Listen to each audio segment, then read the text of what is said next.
Hey, what's up, guys? My name is Danny Dumas, and this is the Earn Your Title podcast. Have you ever been in a situation where you were tested? And I don't mean like academic, like I'm taking a math test, but like a life situation, and you something happened, and then there was results, and you had the opportunity to see if you passed or failed. I recently had a test, and it was kind of, thankfully, it wasn't me, but it was my family.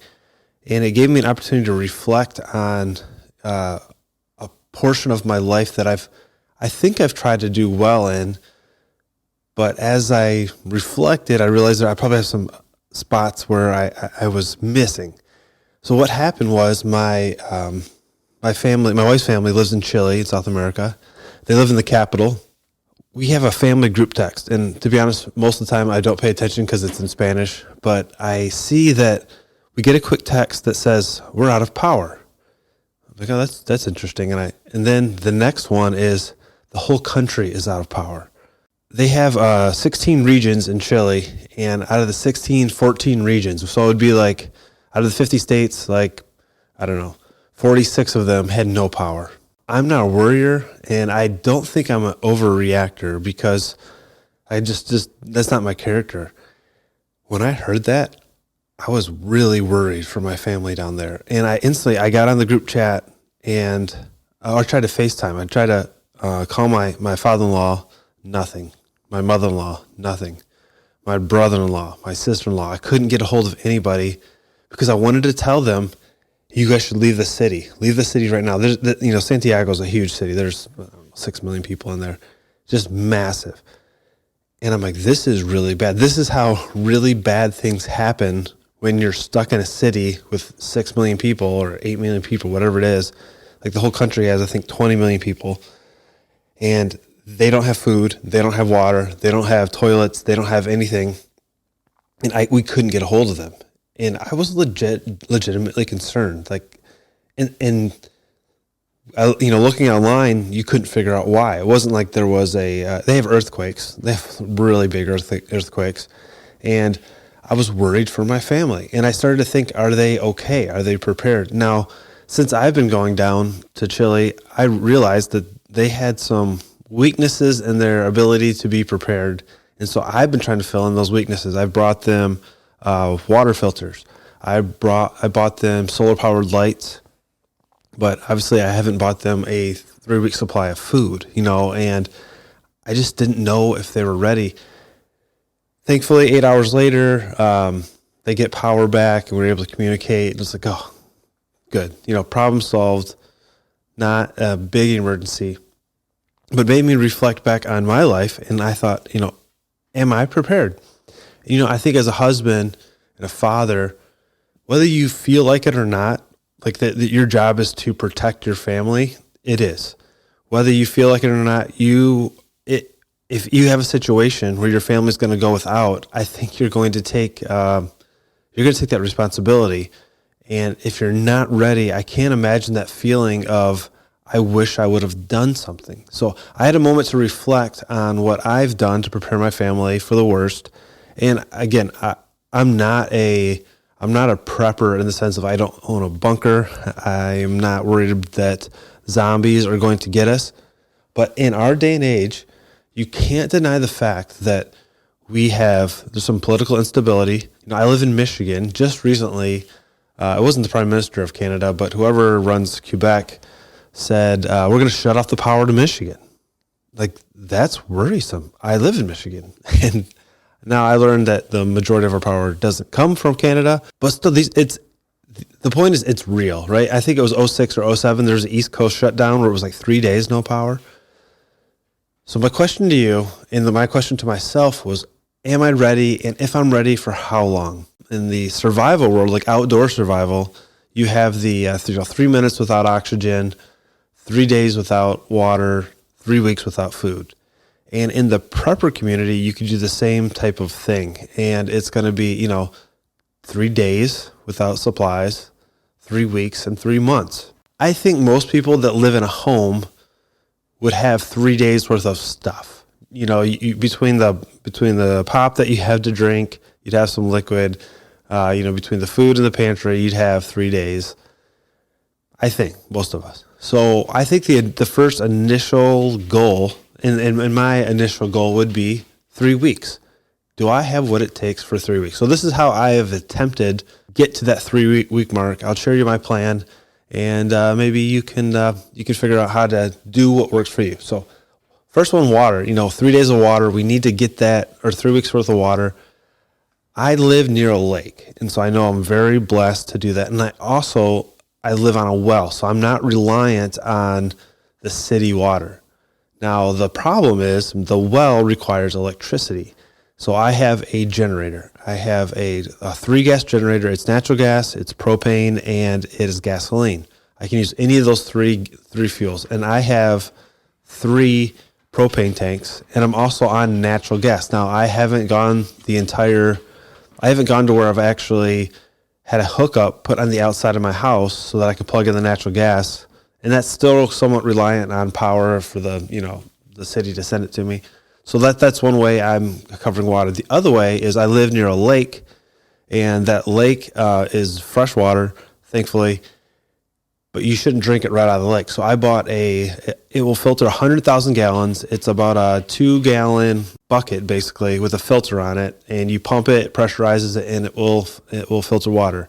I also have a 5-gallon jug that's just ready to go. I think I'm good. I think I have covered water. My question, have you? If you're living in a city, water and I wish I would look up the date, but I think it was 06 or 07 we had that blackout. We didn't have water in the city. Like the pressure coming out of fire hydrants was almost nothing. So we were worried about fighting a fire and not having any more water, because you need electricity to pump water to the towers to create pressure. Like, you think it's just unlimited. It's not. So where are you at with water? If you have to go figure something out, if you have a problem in your prepared plan, water's probably the first one. That's going to get you first. So water. Food. What I've been doing, and I've stepped this up a little bit, and I haven't done a good job of actually calculating, like counting the cans, counting the perishables or non-perishables, and calculating the calories. That is on my list of things to do. But what I did, and what I'm doing actually, because I think this is one area I'm lacking at, is that I'm buying double of my non-perishables. So if I'm going to make let's say, we're making Mexican tonight. And for that Mexican, we're going to have ground beef, black beans, tortillas, and tomatoes. When I go to the store and I buy a can of black beans and a can of diced tomatoes, I'm buying 2. So every time that I'm purchasing non-perishables, I'm going to buy 2 of those. I think the benefit of this is that it allows me to buy things that I know we're going to eat. Sometimes when people think of prepping, like, I'm going to get some Spam, and I'm like, I don't eat Spam. It looks gross. Although I've been seeing it advertised on the internet, so maybe it's making a comeback. But if you buy double of the things that you normally buy, you'll have food that you like. Now, obviously, you have to have a place to store it, and there's some complications that go with that. But that's what I've been doing. I've been buying double, putting it away. One, if I forget to go grocery shopping, I have stuff that I like to eat already purchased. But 2, it allows me to know that when it's time to eat, I'm going to like the things we eat. Now, am I going to have ground beef to go with it? No, but I know I really like black beans, and I know I like tomatoes. So I've got the non-perishables. I'm buying double. Growing your own food. This is not something I'm doing. It's not something I have done. But I think it would be something that would be really important. My plan, if I ever get around to it, is to start with potatoes. I think they're fairly easy. You can grow them in buckets from what I've done my research, and they're high in calories. And so that is something that stores as well. I think you could get 100 pounds of potatoes, and they'll probably store all winter.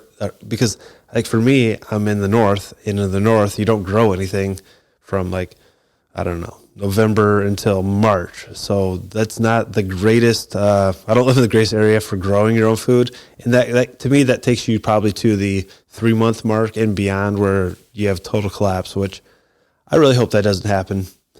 It could. I don't think it will. But for 3 weeks, I think not growing my own food is okay. That's further down the line if I decide to keep preparing.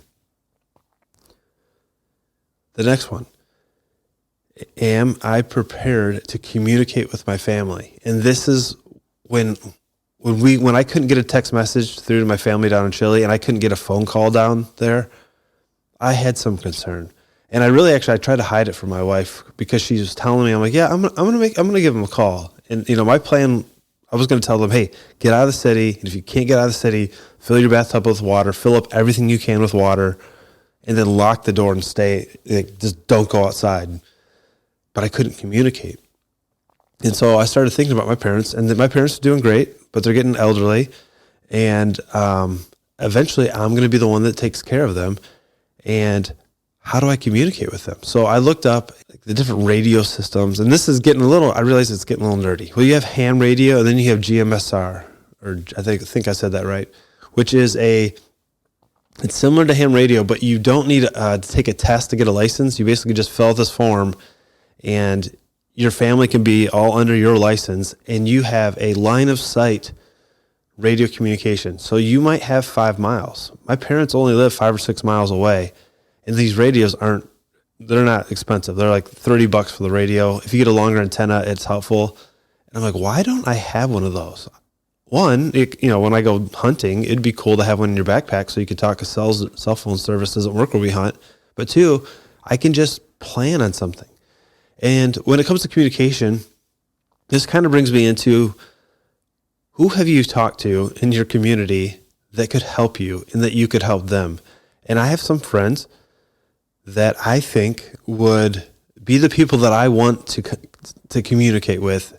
And if we had to survive for 3 weeks, that these would be the people that I would want to get together with and share resources and share safety and community. And we don't have any way to communicate to each other.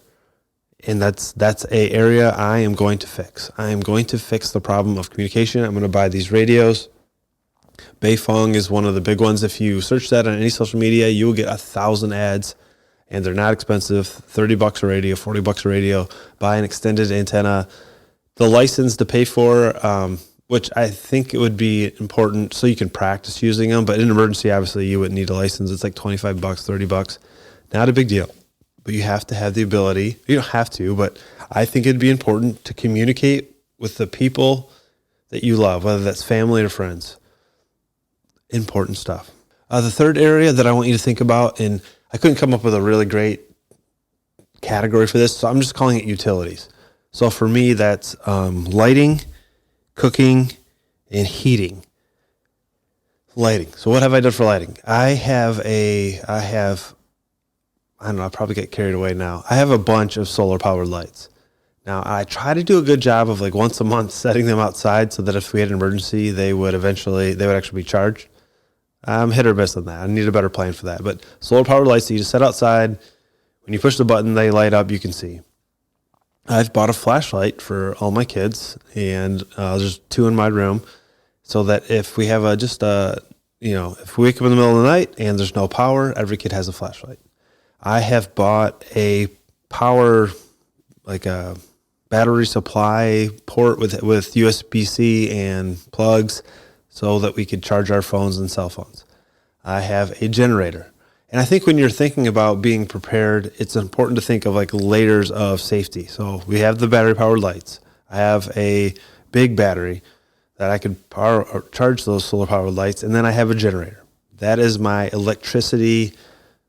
That's how I'm solving my electricity problem. Am I good for 3 months? No. Am I good for 3 weeks? Used sparingly for getting water going? Yes. And basic cooking needs? Yes. Which, when it goes towards cooking, you really have to think about the food you buy. Do you need to cook it to eat it? Because if you have no electricity, most of the time you're not going to be able to cook. Because even the natural gas, at some point, the pumps that pump that to your house, they're going to run out. So how are you going to cook? Thankfully, I live in a somewhat rural area, and we have lots of wood that is cut downable and burnable. Now realize that even if you live if you got a forest, if you don't have dried wood, it's hard to make a fire with wet wood. So all that stuff is something you have to think through, but you need to answer the question, how are you going to cook? Oh, and then maybe the answer is I'm not going to. The other thing that goes back with cooking is that some people are like, well, I have this water supply and I'm just going to boil it.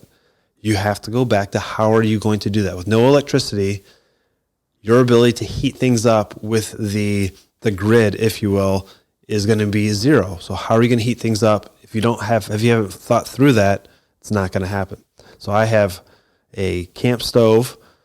I have a griddle, like a Blackstone. And all those ways are ways that I could heat something up that don't require electricity. How are you going to heat your house? Now, if you live in Florida, you're not. You're just going to be good to go. If you live like me in Michigan, it can be deadly cold. We had a very sad incident where a mother was living out of her car in Detroit, and the car ran out of gas in the middle of the night. It was so cold that she had her kids in her car and they passed away. So that's a reality. I live in an area, it could get so cold that you wouldn't survive inside of your vehicle or inside of your house without heat. I have a wood burning stove. That is my plan. Now, we are now into spring where I'm no longer needing to burn wood, and I pretty much ran out of wood. I wasn't prepared for the entire winter. If I would have had to have heat my house with wood, I wasn't quite ready. So I need to step up my game. And which is really the point of all this. I don't want to freak you out, but I do want you to just put into your head, I want you to almost have that negative feeling of, okay, we lost power. They had something happened in the world. There's the threat of war, all these things. Am I prepared? What would it feel like if my little kid, my wife, my daughter, my son looked at me and said, Dad, what are we going to eat today? And you have to say, I don't know. If you can imagine that feeling, I want you to take that as motivation to go do something. Just start somewhere. Figure out your biggest holes, fix those holes. Start with small, consistent changes. Buy double of your perishables. That wasn't easy. Go to the store and it's not that expensive, not that much more expensive. Buy double. I'm not going to get into the, buying a gun and buying lots of bullets, but safety is important. I think depending on where you live, if you live in a city, I think that goes up because people are not going to have access to lots of resources. And really, if you live in an apartment, you don't have the room to store 3 months worth of food. So people are going to start taking things. So having a weapon, knowing how to use it, and then have it fully stocked at work. We talk about lots of everything, and we can't understand gold. We've come to a consensus that people are like, yeah, at the end of the world, you're going to need gold. Like, no, you're going to need lead. You're going to need bullets because that is going to be unfortunately, how things get done. So buy a gun, take a class, and buy a lot of ammunition. This stuff could happen. It probably won't. We live in a very stable society. But if you watch the news and you couldn't see a scenario where something bad happens for at least 3 weeks, I don't think you're watching the same news as I am. I think you've stuck your head in the sand and you just have this hope that the government will be there. Well, I'm telling you, I work for the government. I am the government in a sense as a firefighter. And it would be very challenging. And I don't know what I would do if we lose power, let's say for a week. And on the fourth day, my family doesn't have food, my family doesn't have water. For me to make the decision to drive into work to go respond to your house for a 911 call, that would be a tough decision for me to make. I don't know. I guess I'd have to figure out why we lost power, what the current stability is. But there's a chance that I'm not coming to work because my family is more important than you are in the general scheme of things. That is my responsibility. Take care of my family. Am I going to work? I don't know. Are our police officers, are they going to work if their families are home and scared, and unsafe and unprotected? I don't know if they are. That's a really tough one. You have to develop a mindset of, I can take care of myself. And if you can't, if you just know like, hey man, I'm not a survivor, man, go take a class. There's classes out there. Go to read some books. Go watch some YouTube videos. Get prepared. Go take a first aid class. I could keep going down the list of things you need to do to prepare. But Find holes, fix them. I hope you like this podcast. I really appreciate you listening. Again, my name is Danny Dumas, and this is the Earn Your Title podcast, and I'll talk to you later. Bye.